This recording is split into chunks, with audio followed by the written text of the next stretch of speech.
Welcome to another episode of This Too Shall Suck podcast, where we talk about the real of grief, the whole grief, and nothing but the grief.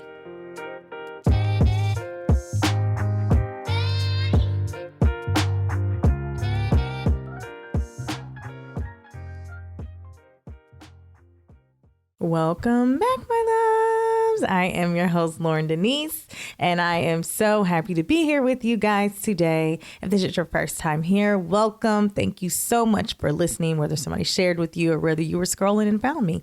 I am super thankful you are here. If you're listening again, welcome back. Thank you so much for continuing to join me on this journey. On today's episode, we're going to be diving into, I'm trying to decide how I want to say it, like choosing a full life. I don't really know how to explain it. I'll explain it in a second. So basically, I have a friend coming on who has an amazing journey. She has and you'll see why I say has. She has a daughter, Emma Grace, who she wrote a book about. It's The Adventures of E.G.G., and I'll let her share all about it. But Emma Grace actually went home to be with our father May 23rd, 2014. And it was a hard decision that she had to make. But Emma Grace had Turner syndrome, which she'll explain a little bit about what that is later, which is a very rare disease that 1 in 2,500 girls will have when they're born, if they're born. There's a less than a 1% chance, actually, or it's either less than 1% or 1% chance of them making it to childbirth, because it is something that is typically found within the womb. And so she had to make a decision, and Emma Grace went home to be with our father after being in her belly for 16 weeks. And so I thought it was really important for her to come on and to share her story about Emma Grace, to share Emma Grace's story, to share just her strength. She's written 2 books, The Adventures of E.G.G., which I think is absolutely amazing. And she's just sharing her story. When I say her, I mean Emma Grace's story. And, her strength is just admirable. So I'm really excited to have her on. And so that's why I said when I say choosing life, like I really mean like she chose to give Emma Grace life in these books, whether she was here or not. But I think her story is absolutely amazing. I didn't want this to be long. I wanted to give you guys some statistics about babies with birth defects, and then, women dying from having childbirth. And there's a reason why. And this is not like a miscarriage episode. I actually do plan on having one of those very soon. But this actually is relevant to what we're going to be talking about. So according to the CDC, 3% of babies born each year have birth defects. And then also birth defects are the leading cause of infant deaths, accounting for 20% of all infant deaths, which is absolutely crazy. And so Emma Grace actually had a birth defect, which was Turner syndrome. And so like I shared, there's a 1% chance of the baby actually surviving and making it to childbirth. And so she was definitely in that 3% range if she would have made it. And then 700. So this is a little older, but it says 700 women a year die from complications having to do with pregnancy. And the reason that I brought that up is because sometimes women have to make decisions on if they're going to choose to have the baby or not based on their life. You've heard stories of women obviously dying during childbirth, and I just gave that statistic there. But like some women, literally, the doctor says, "Listen, if you have this baby, you're going to you're going to die. Like it's going to be what they call it, maternal mortality is what it is." And so some women have to, and I'll say families have to make a decision on whether they're going to try and push through and, hope that everything goes well, or they're going to decide to send the baby back to heaven early in order for them to live. And so I think it's really important to not judge in those moments because there's women who don't want to be there and who don't want to make that decision, but they have to in order to live their lives and give the baby the life that they they may or may not make. And so anyways, I wanted to bring that up because she talks about it in the episode. And I just wanted to be very clear that if you are here and you are judgy, please do not, because you never know why someone has to make the decision that they have to make. And sometimes it's literally to save their lives. And sometimes it's literally to save the baby's life. Because sometimes even if you do decide, you know what, like if I'm out of here, as long as my baby lives, and sometimes the baby doesn't live, you know? And so now that's a whole nother type of grief that the family has to deal with that they didn't have to deal with before. And so I just wanted you guys to know that.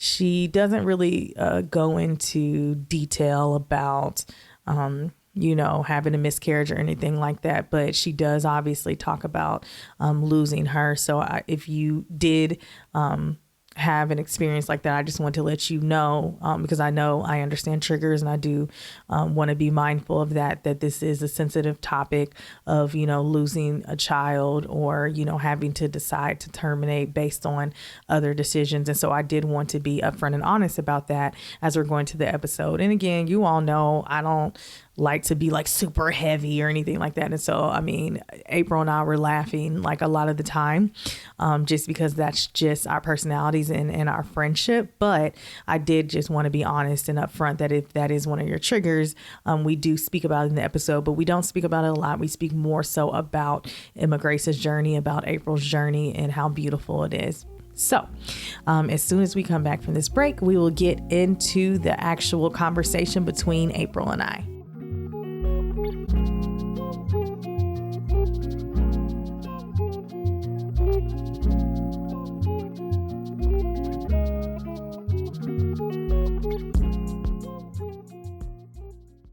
This week's episode is sponsored by Anchor. If you haven't heard about Anchor, it's the easiest way to make a podcast. Let me explain. Number one, it is free. That means no monthly subscriptions, no hidden fees. It is free 99. There's creation tools that allow you to record and edit your podcast right from your phone or computer. So you don't have to buy all this equipment that I decided to buy. You can do it right from your phone or computer. And Anchor will distribute your podcast for you. So it's so easy for me to upload an episode, and it can be heard on Spotify, Apple Podcasts, and many, many more. And you can actually make money from your podcast with no minimum listenership. It's everything you need to make a podcast in one place. Download the free Anchor app or go to anchor.fm to get started, and let's get into the show. All right, you guys, we are back. Thank you guys again, as always, for listening. And as you all know, I'm going to always say what I always say. I'm super excited to have this next guest on. As I shared with you all, this is my boo, okay? Like, we done been ride or die. Look, she laughing already. April, stop. So this is my boo. So I'm just going to read a quick intro, and then we're going to get right into it. April Fore is a mother and author who has endured loss and turned that test of faith into tremendous testimony. At just 9 weeks, April discovered her daughter, Emma Grace, was determined to have Turner syndrome. A few weeks later, Emma Grace went to heaven to be with the Lord. During her grief, a class assignment planted a seed in April to write the Adventures of E.G.G., Emma Grace Godwins series. April knew she wanted to honor her daughter's memory by bringing awareness to Turner syndrome and empower the strong, resilient, and beautiful butterflies. Girls with Turner syndrome are called butterflies out there. The Adventures of E.G.G. showcases the beauty in being unique. When she's not writing E.G.G.'s newest adventure, she's a full-time mom to the very outgoing Little Miss Talia Simone. She's a native of Conway, South Carolina, and a graduate of Horry Georgetown Technical College. April lives by the motto, if you don't see it, create it. That reigns true in many aspects of her life. So without further ado, I'd like to welcome my girl, April. Woo, woo, woo. Hi. Oh my, hi.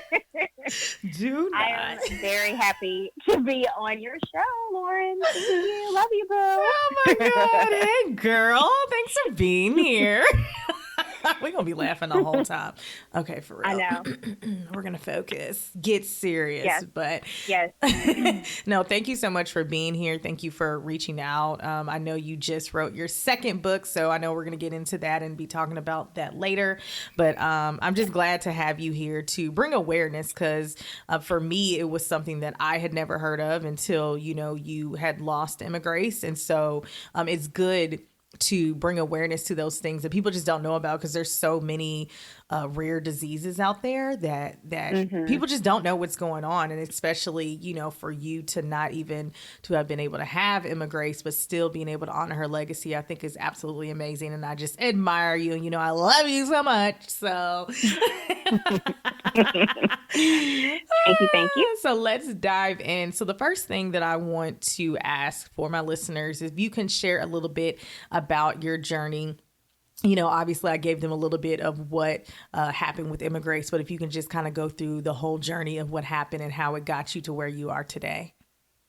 Yeah. Okay. So I was 30 years old and I found out that I was pregnant. I was super excited because I was a nanny. Prior to that, I was a nanny. I worked with special needs kids. So, working with kids was like my life. It's my life, you know, it's my life. So when I found out that I was pregnant, I was super excited, you know, to have, you know, my own child, to have, you know, someone that looked like me. So I was so excited. My family was excited. And it was at the 9-week checkup. And that's when they do like a lot of testing and screenings for like, you know, Down syndrome and other things. And so my sister came because I was living in Atlanta at the moment. My sister came from South Carolina. I had one of my good girlfriends. She was there. And, you know, we were excited. It was the first time that we were going to see her. It was like the ultrasound. And so everyone was there, and they gave me the pictures. Like, they were in the room and we were looking at, you know, the video of her. And at the time I didn't know if it was a girl or a boy. And so we were looking at the ultrasounds. They gave us the pictures and we were waiting to get, you know, the results of the screenings. And so I told my sister, I said, well, you can go, you know, you can head back to South Carolina. She had like a 5-hour drive. I said, you can head back to South Carolina and we'll let you know. And so she's like, okay. So but before she left, we were all looking at the picture, and I noticed like a little lump on her neck. And I was like, I don't know what that is. And, you know, we were like, well, neither do we, you know. So we did notice it, but we didn't know what we were looking at. So we just, you know, continued on. So she left. I told her she could head back to South Carolina. My other girlfriend, she went home, and Emma Grace's father and I, you know, we were still there at the doctor. So we were sitting in the doctor's office. He came in. He had a very, you know, he had no facial expression at all. And I was just like, okay, but I was still so excited. I'm just like, yeah, you know, I'm so excited. First child. I'm just, you know, over the moon with joy and everything. And he said, well, there is some chromosomal abnormalities. And I was like, oh, okay. And then I felt my hearing going. I felt like he said if it's Turner syndrome, she'll have a 1% chance of making it. And after that, then it was like radio silence. It was like I couldn't hear anything. I could see his mouth was moving, and I could hear me screaming. Like, I literally was screaming, Loryn, because I was like, what do you mean, like a 1% chance? And when I tell you that this man had no bedside manner, he wasn't like consoling at all. Like, I understand if this is what you do every day. You just go in, you tell people, you deliver this news, and you go about your business. This is my first time getting this news, so I feel like you should treat each patient like you're, you know, giving them devastating news, because that's what it was. And then, you know, he said it could either be Turner syndrome, she'll have a 1% chance of making it, or it could be, if it's a girl, it would be Turner's. If it's a boy, then, you know, it would be something else. It could be Down syndrome, or it could be other, you know, different conditions. And I said, okay. And I mean, I'm screaming. So they took me to the back and we did a karyotype test, and that's where they take the blood from the mother. Because I didn't want to do, there is what is it? Amniocentesis, that they could, you know, draw out amniotic fluid from, you know, my belly. I didn't want to do anything that would jeopardize her. So I was like, well, they did the blood, you know, they pulled the blood test from me. They did blood test on me. So I had to wait 14 days. 14 days. And I mean, I prayed, I Googled everything, you know, talked to my mom. My parents came down to Atlanta. You know, I just took off from work because I had my nanny service, and you know, I told my clients, like, I need this time. And so they contacted Emma Grace's father, because they said that that's how they do it. They wouldn't contact me. They would contact him, give him the news, and then he would give me the news. And so that day, I remember I knew it was going to come that day. I got dressed, and we were planning to go to the movies because I was like, I just need something to take my mind off of it. And before we went to the movies, he was, he looked at me and he was just like, hey, and like that whole day, I guess, I don't know what time they called him, but that whole day he was, just calling and checking on me. And I was like, yeah, I'm fine. He was like, you want to eat? And I was like, yeah, And then when he came, he, brought the food in. We were, like I said, after we were going to have dinner, we were going to the movies. And he just looked in, and I could tell from his, from his face, as soon as he walked in, that she had Turner's. And I was like, you know what? It is what it is. This is my baby. I'm going to love her no matter what. And that's it. So she kept developing. The indicator that let us know that there was some abnormalities was it's called a cystic hygroma. It's a lump. It was in her lymph nodes, so the lymph nodes weren't draining properly, so it was collecting fluids, and that's like one of the indicators. So, and that lump that we saw in her little neck was the indicator. And so throughout the weeks, I'm thinking, I'm praying like, well, can it reverse itself? Can it correct itself? Is this the end? And, and each time, because then after that, I was going to the doctor each week, and she just kept swelling and, filling up with fluid. And 15% of miscarriages are girls with Turner syndrome. That's what they have, stated statistics and things like that. So I knew that, she had a 1% chance of making it. And I, as a family, after, talking with my mom and praying over it, I didn't think I was going to be able to handle a miscarriage. So I decided to just send her back to heaven with the good Lord. That was the toughest decision of my life. And I still, when I think about it, I cringe sometimes because I'm like, did I make the right choice? But I think I did. I think I did what was best for my mental health. Because I'm a very emotional person, and I hold on to things. And I know I didn't see how I was going to recover from that. And I know God is a way maker, but I think that he gave me the decision. He gave me the answer that I needed. And so on May 23rd, she went back to heaven. And like I said, that was one of the toughest decisions. And then I moved back home with my family because I just needed to be with them. Like I needed to be with my mama. I needed her to hold me. I needed her to just, tell me it was going to be okay. And she was right. It was, it was okay, but it was hard getting to the okay. So just the other day, and it's crazy how things will just hit you. Just the other day, I'm promoting the book. I did a photo shoot for the book, and I was so excited. I'm getting the book out there, and we're doing this, and I really wanted to be intentional with the second book.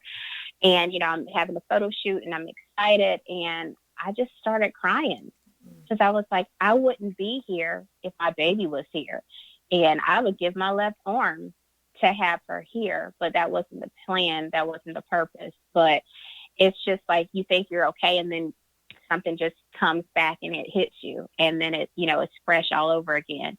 So yeah, that is the journey of how I started to learn about Turner syndrome.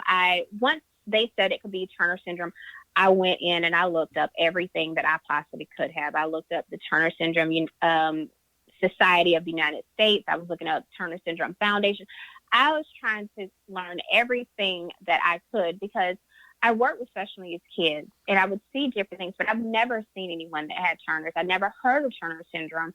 And so I just wanted to educate myself and everyone around me. And I wanted to honor her. And that's, how I'm doing so with the series, with the Adventures of Emma Grace Godwins. Our last name isn't Godwins, but God always wins, so I had to put him in there. And so that's how we get the last name, Godwins, because he always wins. But yeah, so that is the journey that is how I started the series. That is what, planted the seed. I had a class assignment, like you mentioned. I had a class assignment in my education classes, and we had to write a children's book. And I got an A on the assignment, but she pulled me to the side. She was like, "You are very detailed on this." I was like, "Girl, my bad." I was like, "Oops." I was like, "I know." I was just like, "Hold on, this is gonna grow into something else, please," and it did. But yeah, so that's how I got here. Girl, first of all, let me tell you how I had to calm myself because I almost started shouting when you said God always wins. I said, wait, Loryn, please do not shout in the middle. Please do not. My producer would he'd be like, why is she screaming? But like, don't be up in here talking about God always wins. Because he does. Loryn, please calm down. He does. Calm down. Okay. So I was furiously writing notes over here because my goodness, just your journey. Last week, or not last week, the last episode I was talking about disenfranchised grief. And one of the things that it talks about is, people making the decision to, like you said, send their babies back to the maker. And people look at it some type of way. People look at you crazy, like, how dare you? And like you said, you started going in your head, like, did I make the right decision? But you also know what your mental health could handle. And so I appreciate you being honest about that. But I do want to talk about that a little bit to someone who is listening, who is like, oh my God, like, you work in special needs. Like, why couldn't you have been a mother to that and you decided to send her home? What do you say to those people who maybe, I don't want to call them judgy, but that's the only word I can think of right now, when they hear you say that you decided to not have your baby suffer here on earth, but decided to send her back to heaven? Well, I think one of the reasons that, I don't want to say it made it easy, because nothing about the decision is easy, but I guess what I found a peace in was she was developing, like, she was a certain weight at 10 weeks or 12 weeks that she should have been at like 24 weeks. So she was filling up with fluid and she wasn't getting any better. So it was looking and it was leaning towards very heavily that she was going to be that, she wasn't going to be in the 1% that was going to make it. They only gave me a 1% chance of her, making it to a live birth. And so I'm looking at, my child is filling with fluid. It's not correcting itself, even though I've prayed. And then I'm thinking, is she hurting? Because I felt like it's so many parts and so many layers. Because a part of me I felt selfish. Because I'm like, I want her here. No matter what, I want her here.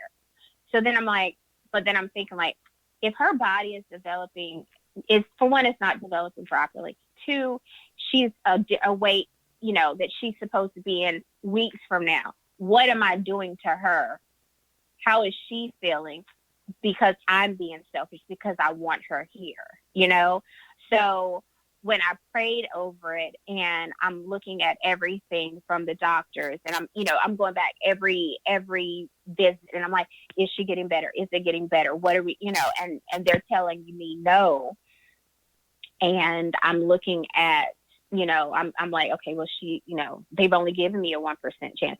I didn't think that she was going to be that 1%. And so I just tell people, like, you have to look at every factor. I mean, I was 30 years old when I had her, or when I got pregnant. I was 30 years old.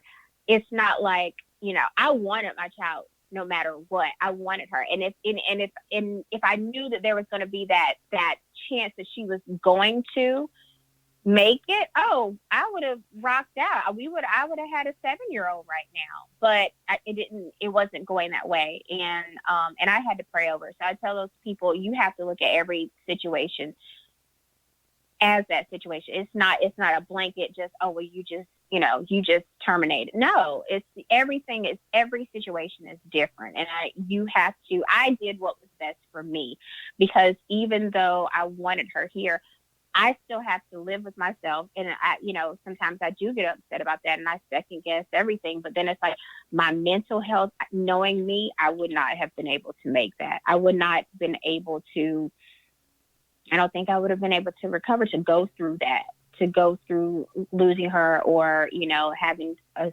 stillbirth. And I just couldn't do it. So I prayed over it, and he gave me that peace.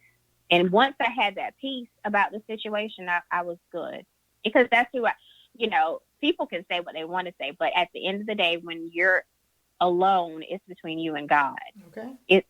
It's y'all. So we were okay. I knew that he was going to help me.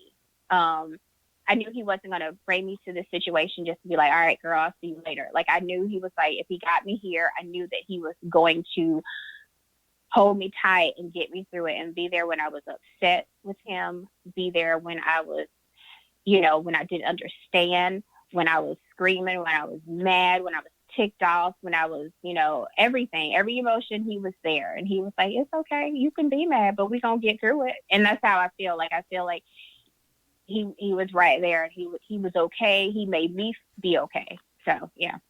I love that. No, I absolutely love that. I mean, because you're absolutely right. You have to do what's best. And like you said, when it's quiet in the room, and if God has given you that peace, then that's all you can ask for at that point, because I can just imagine. And that's why I said, I just look at you like, my goodness, like I can just imagine having to make that decision, because we do get selfish sometimes, especially with our loved ones. Like you hear all these stories about people having their loved ones on, the, was it like an ICU with the ventilators, because they don't want them gone. And it's like, no, because it was kind of the same situation with my dad. We had to decide, like, all right, now, like, he trying to go, like, we got to let him go, so I absolutely understand that. So I appreciate that.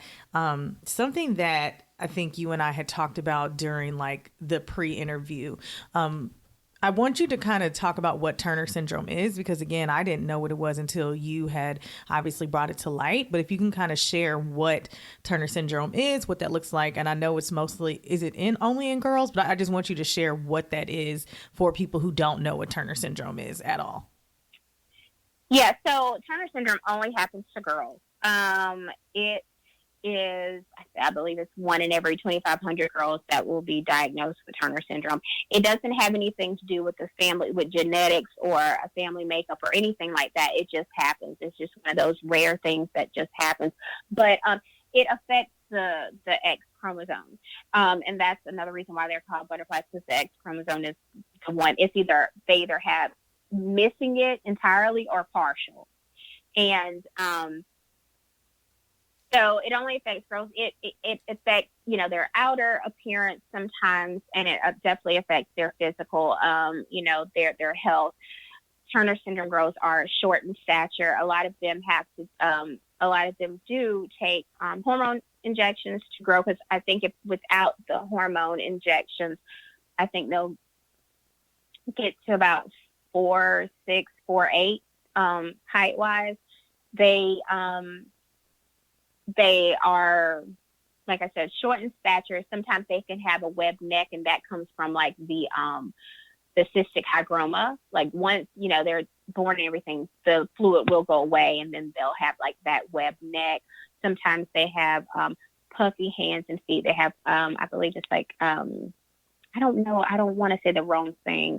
So I don't, for some reason, lymphedema is coming to my head, but I'm not sure if it's that. But they do have puffy hands and puffy feet, and they can have heart issues, hearing issues. Like in the second book, Emma Grace gets the hearing aids, because they have a lot of hearing issues. But it's on the spectrum too, because there's some girls that have mosaic Turners where it doesn't present, like you can't see it physically, you can't see it in their appearance, but they'll still have some of the heart issues. And then some of them don't.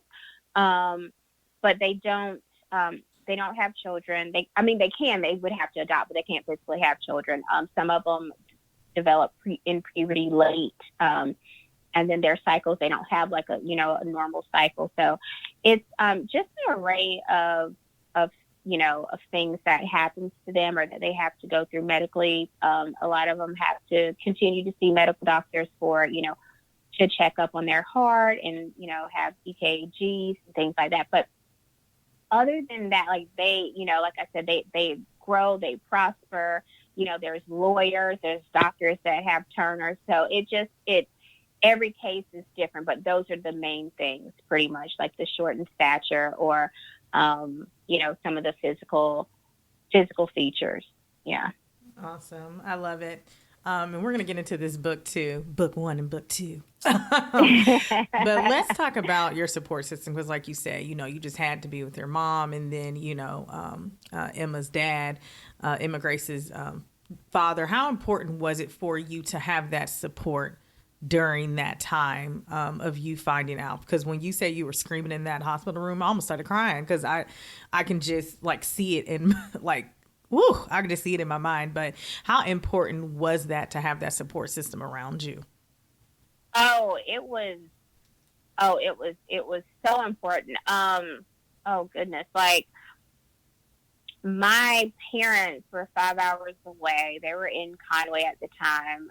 Like I said, I was in Atlanta, and I called them. I was like, okay, I think they were there that night. If not there that night, that morning.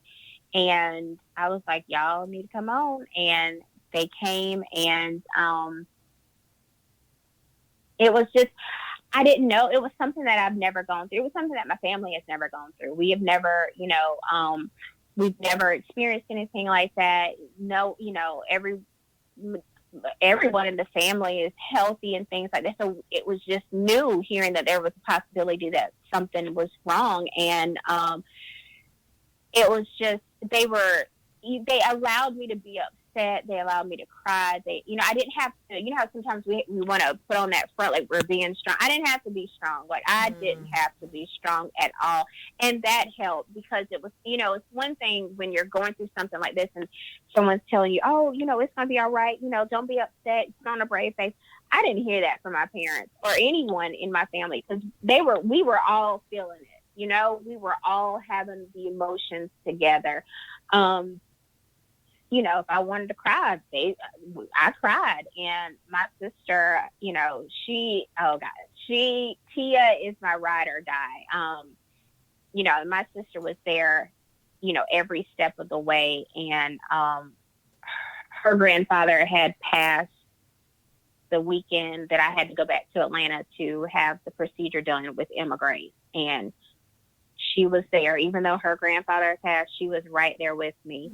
And my mother and her, they drove me back to Atlanta. Cause as soon as, when I knew that she wasn't going to make it, I had moved, like I was like, all right, bye Atlanta. I had left so fast. Like I went, got all my stuff, my parents, we packed everything up and I went back to South Carolina. And then when I knew, we were going to move forward with, sending her back, then I went to Atlanta. My sister, she was there. She's a sister cousin. You know how that is. But she's my sister. She's my sister. And she's my sister. And she was there and, very protective of me and making sure I was okay. And it's just, if it wasn't for my family, I wouldn't, I wouldn't have been able to get through it. They would bring me dinner, cheering me up, just coming there, just being in silence with me. Because sometimes you don't need the words. Just having someone there hold your hand, when it hits you, because it comes in waves. Like you could be fine and then bam. So just having that person, just being able to sit in silence with someone and not have to perform, because I think a lot of times we perform for people, but I didn't have to perform for my family. So if I didn't have their support, their love, oh yeah, it would have definitely been difficult. Girl, you spoke so many words because that just being there, I tell people all the time, and every time I have guests on, they say the same thing. Like sometimes just being there in silence is so much bigger than just saying anything. So I wanted to piggyback off that, and it may not have happened, but was there a time when you were grieving that somebody said something unknowingly that was, I don't want to say the word stupid, but it was kind of like, you know how sometimes when you're grieving, they're like, oh, we're in a better place or they're whatever. And it's kind of like, I will. Yeah. The one, yeah. the one thing that sticks out is a time where I was just like, oh gosh. Well, it was when I actually had the procedure. So I had to go back to Atlanta, and I went to a clinic or whatever. It was where my doctor sent me. So, I was in there with mothers that were going through the same thing. They had to make this tough decision. Their child wasn't getting better, so they had to do this, to save their lives as well, because some women have to go through that. Like, it's either them or the child, so. But, Loryn, I was in there also with people that just looked at this as, now I am not judging anyone. It's your body, and you have the right to do whatever you want to with your body. So I am not saying that. But I told the nurses, and I said, you need to have a separate room for mothers who want their children, and then mothers who wanting a child is not what they need in their life right now, if that's the nice way to put it. Because I was in there with girls that was like, I was crying, of course. So when I knew that I was, going to have to terminate, I made arrangements that I wanted to have her ashes. I wanted her, because I didn't want her to be down there. I was like, I don't want her just to be discarded. That's my baby. I want her with me. So I wanted them, I told them, I wanted her to be cremated, and I wanted her ashes. So I made the arrangements. When I got there, I was following up, with them, and they were like, oh no, you can't do that. And I was like, what, girl? I was like, what? So I was like, no, ma'am, nope. Because I talked to someone, and they said, I was like, no, ma'am, no, that's not what we're going to do today. And so she was like, well, give me a second. So then I'm in the room, and I'm crying. I'm bawling. I'm like, what is going on? This is not what we planned. Because then that also brought me peace, because I would still have her, because I have my mother and I, we wear urns, and it's with her little ashes in them. And so I wear it, I wear it all the time. So I was just like, no. And so there was a girl, she was like, oh, girl, she was like, is this your first time? It's okay. She was like, you'll get used to it. Ma'am. No, ma'am. Oh, God. No. Get used to it. No. I was just like, what? And I'm thinking, like, okay, these people, like, I'm not passing judgment, but, like, sis, I'm not, no. We are not the same. We are not the same. God. And then one girl was like, oh, Loryn, I'm in here. I'm here like, oh, I get to eat hot wings now. Oh, I get to go on my cruise. And I'm thinking, oh, God, I got to get out of here, because I don't want to punch anyone in the face, because I'm going through, because I don't want to be in here. This is the last place I want to be. And y'all are talking about eating hot wings. I was just like, so I'll never forget. When I left out, I told the lady, I said, y'all really need to have a separate waiting room. I said, because a mother who wants to keep her child, but has to make this decision, doesn't need to be sitting next to someone that is saying that so freely, because everyone's situation is different. I'm not passing judgment, but it's just like, I don't want to be here. You are happy to be here, but this is not what I want to do. So I said, y'all, she said, I know, we get that a lot. Yeah, you should. So I think that was the one moment where I was like, ooh, watch what you're saying. Cause right. So, but I didn't have any of those, moments from my family members. I didn't, she's in a better place.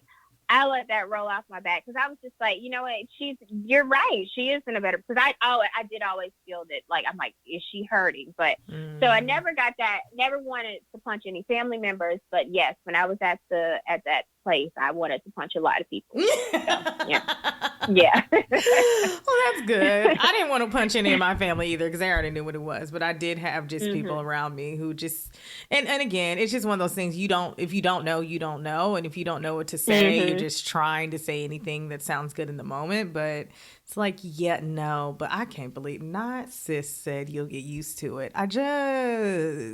Ma'am. Yeah. Yeah. Yeah. That should not be as funny as it is, because I know your face and how you were looking at her. You know me, Loryn.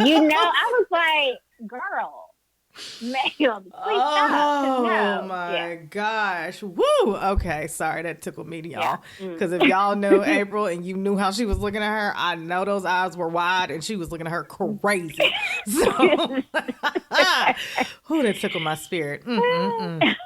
So something we talked about prior to us getting on here, you said a statement, but that I thought was really awesome. You said she was in your belly for 16 weeks and she was in there to give you purpose. Like you didn't, you didn't know, like, you asked God all these things, but she gave you purpose to accomplish goals, propel you to the next level. And it made you a better mommy to the cute, her little cute self. So can you talk about that when you said that? I thought that was such a powerful statement that yes, she was in my belly for 16 weeks and I never got to like, see her face, but she gave me so much. And she also helped me, be a better mother to her little sister, Talia. So can you talk about that a little bit? I think it was beautiful. Yeah, like I, she was, only she was here in my belly for 16 weeks, but it's like I didn't want to stop. Like if you know me, if you follow, I'm always posting pictures of Talia. So it was just like the same thing with Emma Grace. Like I wanted everyone who came in contact with me, I wanted you to know about Emma Grace. Like it was never, because I know oftentimes, women, they don't talk about the loss of a child, like if they have a miscarriage and things. And it's so many different layers and reasons why. But I have always been very outspoken about her, about Turner, because I want to bring awareness to it. So I knew that there had to be some greater reason and some greater purpose to her and for me to go through it, because I'm like, why did this happen to me, other than he really wanted me to be the one to shed some light, because he knew how I was. Like, I'm gonna get some, I'm run with it. So it was like a purpose. It was a purpose in the pain. Like I went through all of this. I felt this. I lost her. I didn't have her, but something else came out of it. She has made me, because I made a promise to her. I said, I wanted to be a mom that she was going to be proud of. I wanted her to be proud of me. And when I tell you that she really did change my life, and kids do that, but even though she wasn't here, she still changed my life, because I started, like, I made my goal list and I started accomplishing goals, and I became like a finisher, because I was one of those people, like, I'll stop and start. Oh, I want to try this. I'm going to do this. I'm going to try this. Let me do this. But I wouldn't finish it, like, but she made me a finisher. Like, she made me, a better person. She, when it comes to Talia, she makes me cherish the time with Talia, because I'm like, I don't have her. I would have two, but I always look like, so the character, the way that she looks, Emma Grace, I sent them pictures of Talia because I was like, I figured that I just envisioned them looking alike. So, Emma Grace does look like Talia and things like that. But when I look at Talia, I just want to eat her face. Like, I just want to follow her up and just eat her up, because it's like, I just can't get enough of her. And I think, when you lose a child, you have that loss, it does make you appreciate the ones that you do have. So I appreciate her so much, but I knew that there was a purpose to the pain, and I knew that God, for me to go through this, I knew that he wanted me to do something more with this than that just be the end of the story. Like, okay, well, I was pregnant, she had Turner's in the end. And then I think he also knows, like, he knew how I was. He knew I was not going to let it go that easy. I don't let things go. So, so I wasn't going to let it go. So I'm just like, nope, because so Emma Grace went back to heaven on May 23rd, 2014. That year, her birthday would have been November 8th, I believe, November 8th. And I planned the walk. I got in contact with the Turner syndrome of the United States, and I was like, what can I do? And so we planned a walk. So on what would have been her birthday, We planned to walk. We raised about $2,500. We brought awareness. There was people that came from all over Virginia and everything. We had it here in little old Conway. But people knew about it. I was like, y'all gonna know about Turner syndrome. You're gonna know about my baby. I know that's And then that's how the series came. I'm like, I didn't want to stop there. I don't want to ever stop talking about her. The same way that I never want to stop talking about Talia. I never want to stop talking about Emma Grace, because she changed my life. She made me so much better. Oh, she made me so much better. And I'm so thankful for her. Like, Lord, she's not here, but she does not know how she has changed my life so much. She did exactly what she was supposed to do. And sometimes it's hard to think that, or to, at the moment when you're going through it, like, what was her purpose or whatever. But I think her purpose was to make me a better person, to make me the woman that I am today, the go-getter, the great mom to Talia, I don't know, but she did what she was supposed to do, and she did a great job at doing it. So, yeah.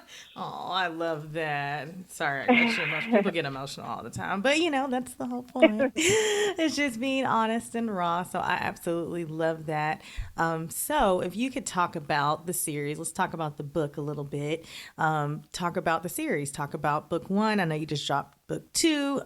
Don't tell them everything, because they need to go get it themselves. But they sure do. Right, but you can just tell them a little bit about what's going on in the Adventures of E.G.G. So it's so cute, you guys. Like, honestly, I'm going to put it in the show notes so you guys can order. But yeah, if you can just give them a little snippet. Look, I should have had you dang, do like a story time. I just thought about that. Nope, actually, no. Y'all need to go get it. Sorry. If you could just tell us a little bit about it.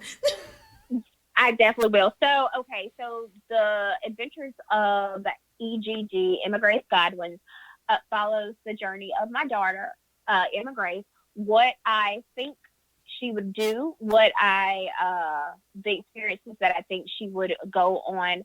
So she is a butterfly. So in the book, the girls are called butterflies because that's what they're called, but it's like the Girl Scouts. So they're butterflies. The first book, she gets a friend. And the first book is like the introduction to Emma Grace, the introduction to Turner syndrome. So it has, it's very informative. It's letting you, just learn a little bit about it. And it talks about her going to the doctor and things like that. So in the first book, she gets a friend. The girls she did not like in the beginning, but they work through it and they're friends. And then the second, it's so funny because one of my girlfriends, she's like, "Oh, I can't stand that little Evie," and I'm like, "Girl, she's a kid. Stop it."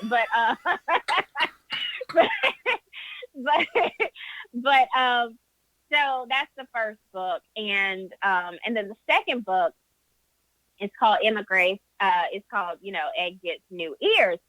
Like I said, girls with Turner syndrome, they have hearing loss and things like that. So she's getting in a lot of trouble during this book because her listening ears are not working. So she ends up getting her listening ears fixed and helped and things like that.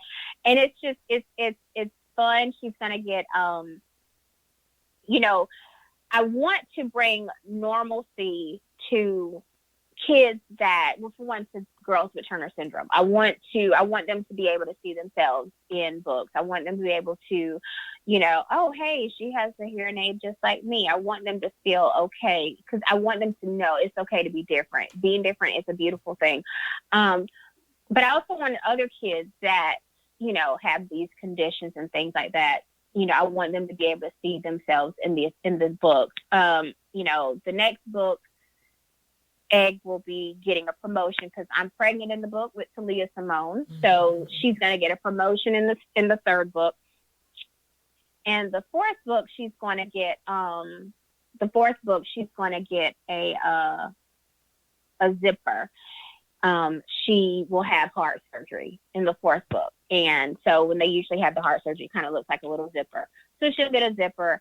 But it's like, it talks about going to the hospital. It talks about, the things that these girls go through. But then it's also, she's just a kid that, trying to learn how to tie her shoes. So, you know, it's the adventures of her, the things that I think she would go on. I think her little personality, how I feel like her little personality. If she would have been anything like Talia, she's full of life. So, but yeah, so that is the Adventures of E.G.G, and she goes on all the, you know, she's getting promoted to big sister, she's getting hearing aids, and she's just, you know, that miracle, that 1% of making it, you know. So I don't have her here, but writing the story brings me close. It makes me feel close to her. I know little sister. I don't have blood sisters, but you know, I have cousins that I looked up to, and I would want to dress like them and things like that. So Talia loves to wear her hair like E.G.G, and I just love that so much. And she's like, I want to look like E.G.G today. And my dad was calling her. He's like, Talia, come here. She's like, I'm not Talia, I'm E.G.G. And I was like, okay, E.G.G. So even though she doesn't have that big sister, she still, you know, gets the chance to dress like her big sister or to wear her hair like her big sister. And I love that. I love that. Oh my goodness gracious. Do not be adorable. I can't. April, I can't. I'm just going to end this right here because I can't make it. Because that is the cutest. First of all, let's just talk about, God, you're just wonderful. I just love you. But let's just talk about just creating this book to shed light not only on Turner syndrome, but to bring awareness to other little girls who are going through, whether it is Turner syndrome or, you know, some other rare disease that's happening, to show like, oh, they're normal. Like, okay, like, yes, like I'm getting a hearing aid, or I'm getting a zipper, or, you know, I'm about to be a big sister, and, you know, I have a shady friend, or, you know what I'm saying?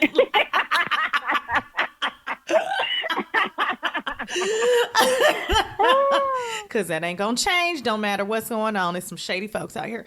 So, you know, I love it. I absolutely love it. I love that you have created it for children to see and for adults to see, and, you know, people who are just in that situation. I absolutely love it. Even if you're not in that situation, it's good to have, you know, to just bring awareness, because I think the more that you know, the more that you grow, you know?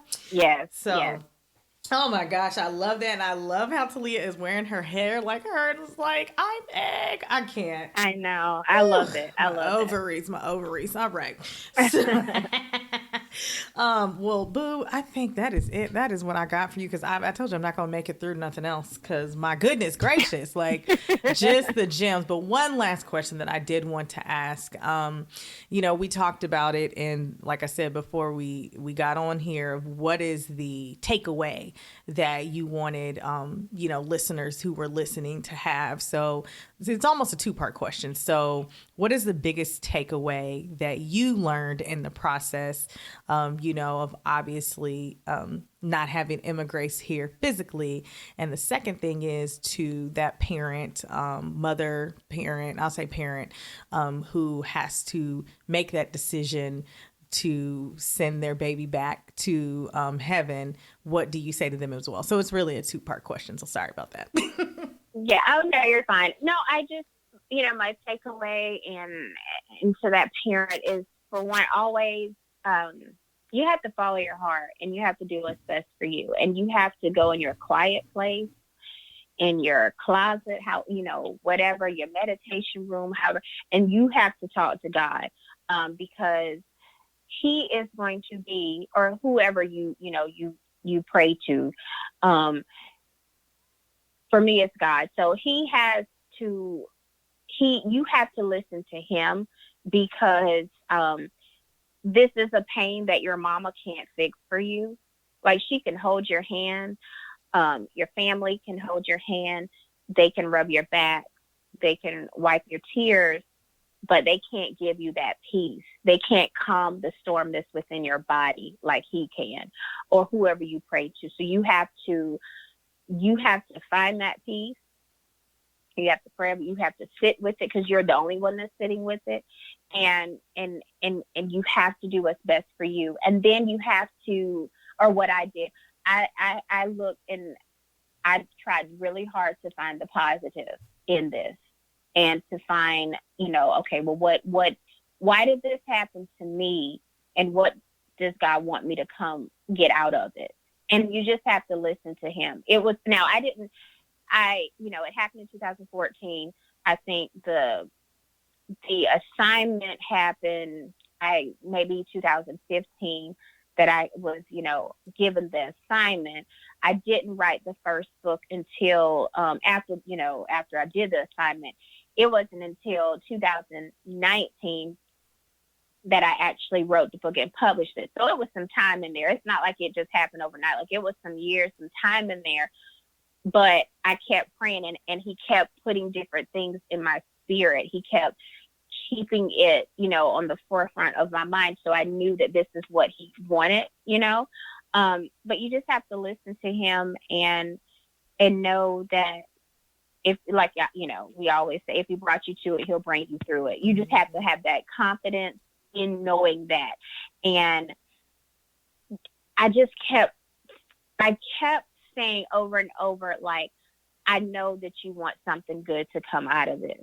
Because it was like my way of, I know you didn't let this happen to me for just to be happening to me. It was like, I knew, like, okay, I know it's going to be okay because he made it happen to me, and he's going to protect me, and he wouldn't do anything that would harm me without it making me better. You know what I'm saying? Like, how he'll take something away from you, but then when he gives you something, it's better. Not saying that, he took Emma Grace away and he gave me something. I mean, I do have Talia, but that's how I just kept bringing an ease to my mind. I was like, it's something that's going to come out of this, and it's going to be really good for me. And it's going to be something that I'm going to say, I'm going to be thankful for, and that's how I just have to look at it. The moment came, but it made me, I would never be the person that I am today.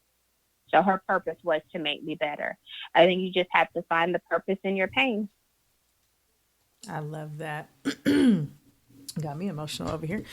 No, I absolutely love that. So if you are listening and you're a parent, do what's best for you. You go in your quiet place and do what you need to do. But definitely turning that pain into purpose is something absolutely amazing. So AP, I want to thank you. Sorry, I called you AP. That's what I call her, guys. I call her AP. My bad, y'all. You got real comfortable. I did. I got real peasy. You know what I'm saying? I was like, let me calm down. My bad, y'all. Where can they find you? Where can they find the book? Send them all your info, girl. All right. So we are on Facebook, The Adventures of E.G.G., The Adventures of E.G.G. That is on Facebook. On Instagram, it is The E.G.G Stories, and you can go to theeggstories.com. The books are available on Amazon, and just look for my name because it is so hard to find. But if y'all start rating it and start reviewing it, then it'll get up there. Yes. But if you look for April L.J. Fore, Fore, you will find it. And then they'll also, like I said, they'll also be available on our website. So the stories of theeggstories.com. And then that is where you can find us. Yes, I love it. So I'm going to put all of that in the show notes so you guys can go ahead and order. Go ahead and order for yourself, order for your friends, order for your family, order for your boo. Okay. And we have a little doll, a plush doll is coming out soon. Oh my God. So there's going to be an egg doll. I'm so excited. There's going to be a little egg doll. She's going to have her little hearing aid. So get the book and then you can get the doll to go with her. Yes. I can't. I got to go. Y'all. I can't do this. I can't do this with this cuteness. I am bursting over here. I cannot. Well, thank you, April. I really appreciate you just being here and being honest and sharing your story and continuing to share the beauty of the butterfly, Miss Emma Grace Godwins. Thank you. Okay. Yes. Okay. Listen, I just got right. Hey, Sade. See, I'm gonna go. Okay, bye, y'all. Thank you.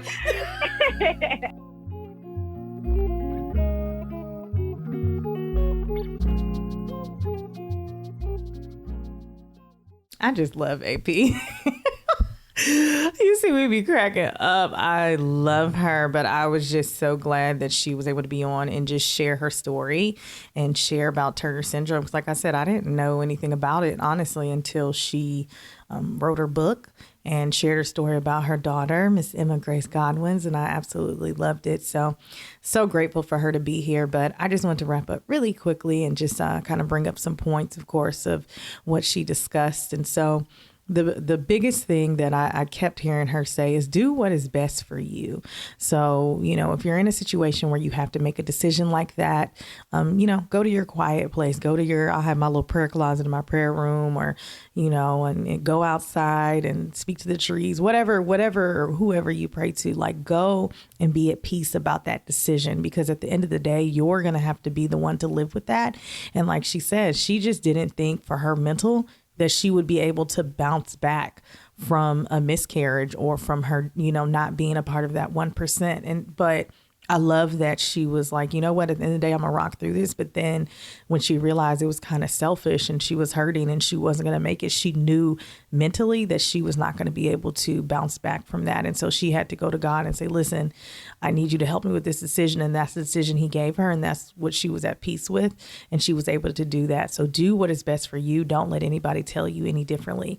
Also find the positive in the situations. And I think that's with any grief. It's hard to do, of course, at first, but if you really sit down and look at it and really take some time to think about it, there's always some type of positive, whether it's the smallest, morsel of positive thing that happened, or, anything like that. Just try and find that positive piece in it. Because like she said, there's no way that you're going to put me through this, God, if you're not going to bring me through it. Okay. Like, what in the world? So try and find that positive in it. And it's really important to have a support system. And we talk about this, and I talk about it all the time. We talked about it on my very second episode of This Too Shall Suck, how important it is to have a support network or support system. And for her, it was her family. Her family was there to wipe her tears and to hold her and to just sit there in silence. And so it's important that when you're going through any type of grief, to have a support system, whether it's friends, whether it's family, whether it's therapy, whether it's coworkers, whether it's a small group, whatever it is. It's really important to have that there, because it's really hard to try and go through by yourself. As I always say, like, grief is, it doesn't have to be lonely, but you are alone in it from time to time, because it is a journey that you have to go through. Like, nobody can process your feelings for you, but you don't have to be lonely. So that's why it's important to have that support system. And the last thing that I absolutely love, that I always believe in, has happened within myself, is there is a purpose in your pain. And I know it doesn't look like that sometimes. I know it looks crazy. And it's like, why, God, am I feeling this? Why did you take away, my daughter? Why did you take away my parents? Why did you take away my best friend? Why did you take away my job? Why am I divorced? Why? Right? And understandably so, because who wants to feel a pain? Who wants to be the person that walks through life with pain? But I always say there is a purpose in your pain, and whatever that is, it doesn't. And I want to be clear about that. Like, people are like, oh, well, I don't have the desire to write a book, or I wasn't, I don't want to start a podcast, or I don't want to do this. Yeah, you don't have to do anything like that. I don't even want to say grand, but you know what I mean? Like, just know that there's a purpose behind that, whether it's being able to help the next person who's going through that, whatever it is that your pain was, right? Maybe that is just having a conversation with them, or, being a small group leader, or, talking about it, whether it is on a podcast, or whether it's writing a book or YouTube series, or, creating a business out of it, whatever it is, right? There is a purpose in that pain. And so I know it doesn't seem like it sometimes. I know it looks crazy. Trust me, I know. And you're like, why? Of all the people, why? Why did you choose me to go through this? And just know that whatever your purpose is going to be so much greater than the pain And it may not look like that. And you're probably like, Loryn, but I'm serious. Your purpose is so much greater than your pain, because at the end of the day, what we do know is your pain will subside, right? But your purpose is always going to continue to grow and get better as you continue to water it and nurture it. And so, obviously, as I always say, when you're going through the journey of just trying to do what's best for you and find the positive and making sure you're having the support network and find the purpose in your pain, as always, give yourself grace and be kind to yourself, because if you don't, who will? That is it, you guys. Thank you so much for listening to another week's episode of This Too Shall Suck podcast, where we talk about the real of grief, the whole grief, and nothing but the grief. This episode was produced by Mike Sick, and our original music is produced by Jimmy Samaj. You can follow me on social media on Instagram at TTSSPod, and visit my website at thistooshallsuckpodcast.com. Also, feel free to drop me a line if you have any questions, or if you have learned something about Turner syndrome or know someone who kind of went through the same thing, or just wanted to send some love to me or to April at hello@thistooshallsuckpodcast.com. If you are listening on Apple Podcasts, please remember to rate, review, and subscribe, and share this podcast with someone you think it could help. As always, I love you guys. I'm sending you love and light in your life because you deserve it. I'll see you on the next episode. Mwah.